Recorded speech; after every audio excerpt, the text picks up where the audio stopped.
ನನ್ ಮನೆಗೆ ಹೋಗ್ಬರೋಣ, ಬರ್ತೀರಾ? ಅದು ಅತ್ಯದ್ಭುತ ವನರಾಶಿಯ ಕಾಡು.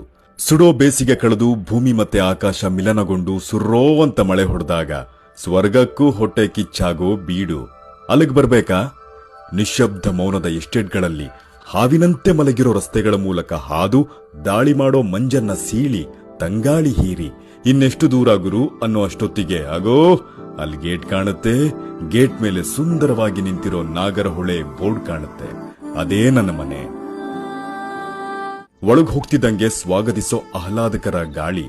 ವೆಲ್ಕಮ್ ಟು ನಾಗರಹೊಳೆ ಸರ್ ಅನ್ನೋ ಜಿಂಕೆ.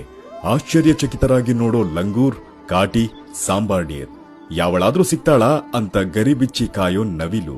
ಸ್ಪರ್ಧೆಯಲ್ಲಿ ಪಾರ್ಟಿಸಿಪೇಟ್ ಮಾಡ್ತಿರೋ ಥರ ಕಾಡು ಹಂದಿಗಳ ಓಟ, ಹಕ್ಕಿಗಳ ಚಿಲಿಪಿಲಿ ಕಲರವ, ಕುಟುಂಬಸ್ಥರೊಂದಿಗೆ ಔತಣಕೂಟದಲ್ಲಿರುವ ಆನೆಗಳ ಹಿಂಡು. ದೂರದಲ್ಲೆಲ್ಲೋ ಕೇಳಿಬರೋ ಘರ್ಜನೆ, ಒಮ್ಮೊಮ್ಮೆ